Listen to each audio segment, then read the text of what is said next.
Hello everyone, I hope all is well with you these days. Today I'm deciding to redo the southwest corner of my island, which is the area I've set aside to have fun with different landscapes. So now that the snow has finally melted, I'm interested in putting some more green in. I am inspired to do a kind of a park or a woodsy but urban park by Vincent van Gogh's Entrance to the Public Garden in Arles.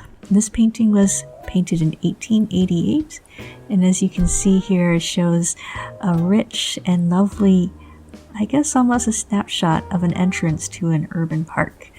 You see a sort of a path or a street going by, left and right, and then moving on to sort of north and south, so to speak, flanked by a fence, some garden benches, and lots of trees, with a little bit of a fork at the end, which hints at a larger park as you move on through. There are people who are enjoying what seemed to be a lovely afternoon, walking down this path or sitting and relaxing on benches, and I'm hoping that I can make a similar area here in my Animal Crossing island. So here we are. So I've decided to make the path with this lighter dirt path to match the color that's in the painting. Although I would imagine any path that you would like would work well. I've already done the left to right portion, so right now I'm just laying down the north and south part of the path, and then I'll make a fork in the road, so to speak, near the end. I decided to make this 3 squares wide because I want to put the benches on both. Oops. That's not what I wanted to do. Oh no. There we go. I want to put benches on each side, and having 3 spaces is just wide enough where it feels roomy enough to walk in between the benches, but not too far. And as I mentioned, as I get a little bit closer, I'm going to make it go left and right again. So it seems like it splits off in that fork that you see in the painting. Arles was an area in the south of France where Vincent van Gogh lived from 1888 to 1890, pretty close to the end of his life. He went there, it's said that he went there potentially to try to start an artist colony, but that never quite happened. That being said, he was very, very prolific these last few years of his life.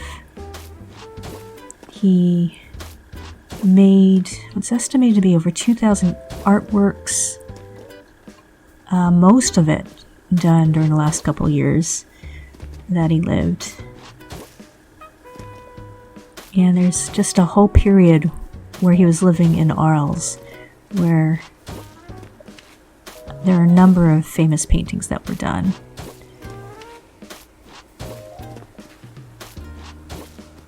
He was living in, or he had rented a living space called Yellow House. He actually painted it so you can see what he thought it looked like. And in that house were some of his other famous paintings, like with the chair. Really well known. But anyway, it's thought that he had actually painted a series of paintings. I think I'll round out these corners. He painted a series of paintings of this garden, or a set of gardens. And it's possible that he was living right across the street from here at the Yellow House. Okay, great. Let's go ahead and put that fencing down. Oh. I'm going to use this spooky fencing here. This is actually the first time I've had a chance to use this since the Halloween event. But it is the only sort of iron wrought fencing that we have. I don't think I mind it, even though you can, if you knew it was the Halloween event, I mean, you'd see that these are pumpkins, but they're not that obvious. I think make for a nice lining for an urban park. Let's do this side. And I also brought some wooden plank fencing just to make it look like the gates, the wooden gates that you saw in the painting. I'll put that in after I get this part done. Oops.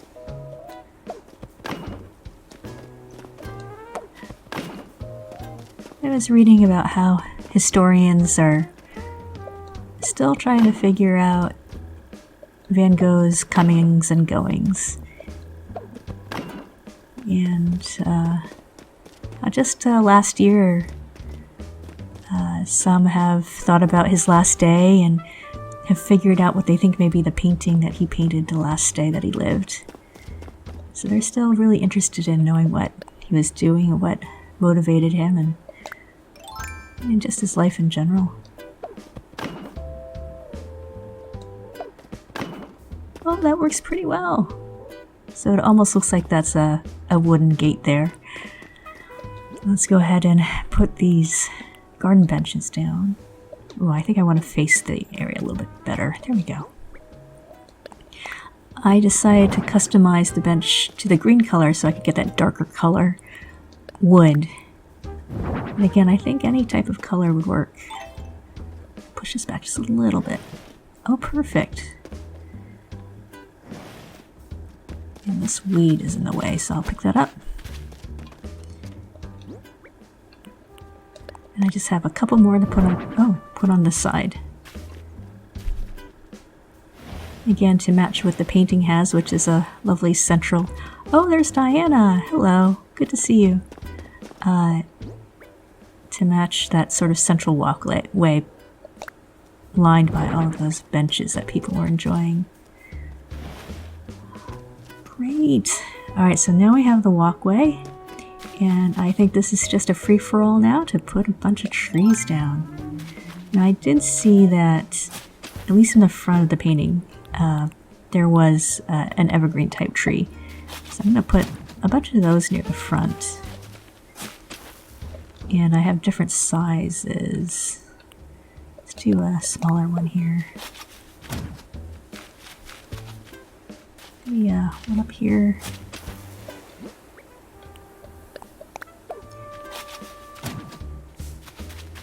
And one down here to kind of... Oh, that's too close to their tree. Oh, this might not fit. Well, let's see. Oh, that'll work.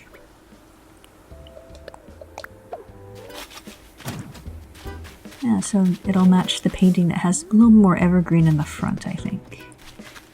Let's do something similar here.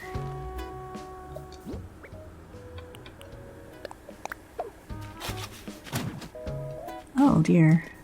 I'm worried that covers up the benches. Let's move it over one more.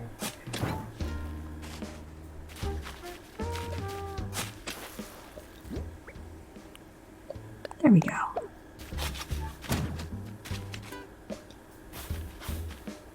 So Vincent van Gogh was not financially successful in his lifetime.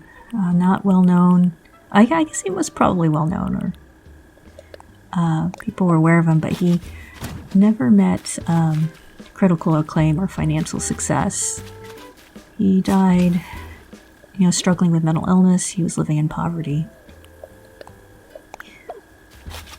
But after he died, his paintings are now probably some of the most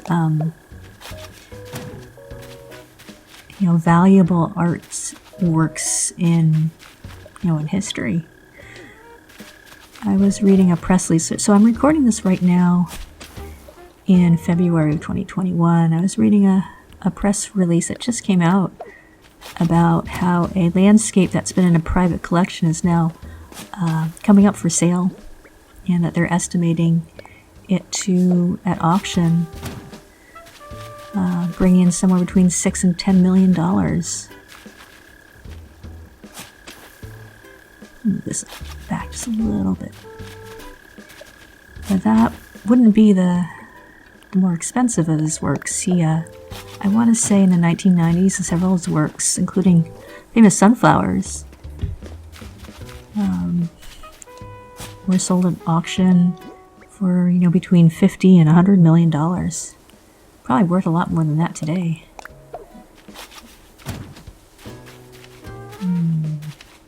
I do have a bunch of smaller ones I want to put closer to the edge here. Let's do that.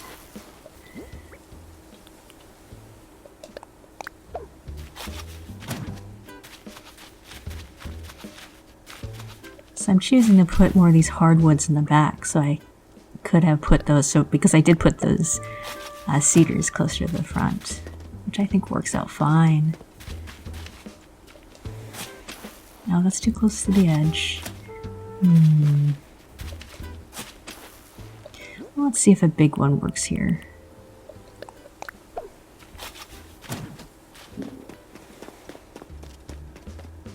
That's looking pretty nice. And then we'll just fill in this section here with the remaining.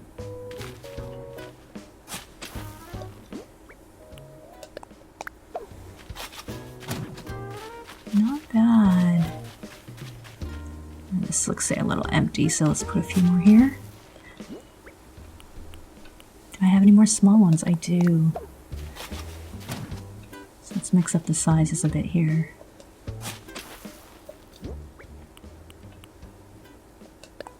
It's another little one. Let me see here.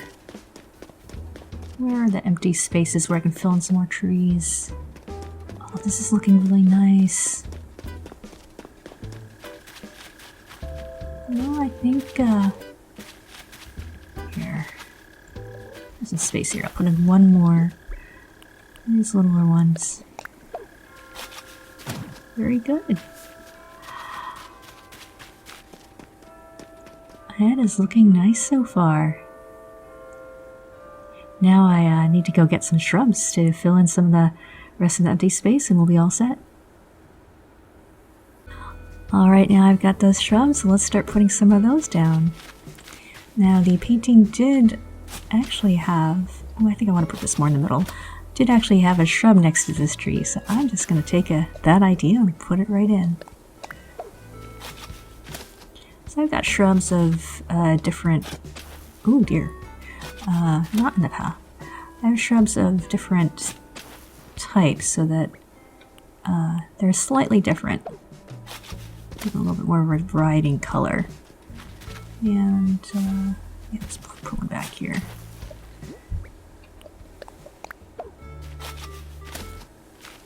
So slightly different texture and color, which is kind of neat. Let's put some in the back here. This space is looking a little empty.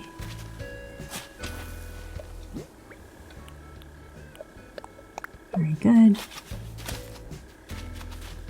Oh, and I haven't mentioned this in a while, but these littler, smaller trees with the stunted growth,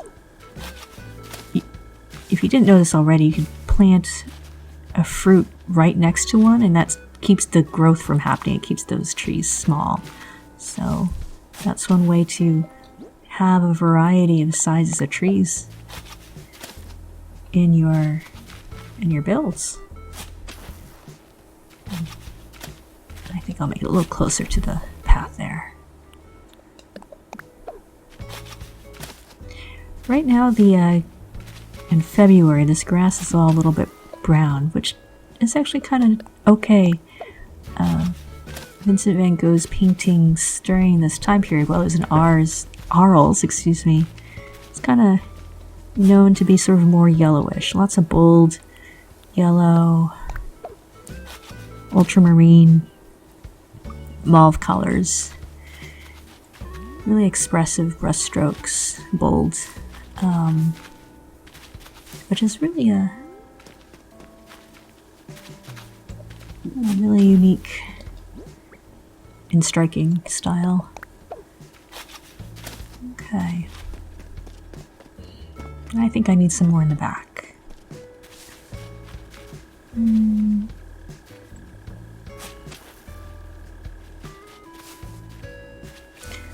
I don't think I like that there.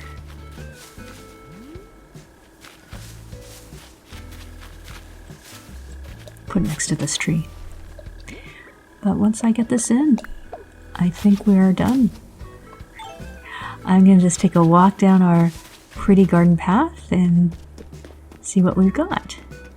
So we have a fenced-in urban forest The path lined by garden benches with trees of different types and shrubs of different types as far as the eye can see.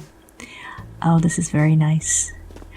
Well, I certainly enjoyed building this afternoon, and I hope you had a good time watching it, and that you are equally inspired to build your own urban, natural area in an urban environment if you should have that in your island. Take care, everyone. Have a good rest of your day.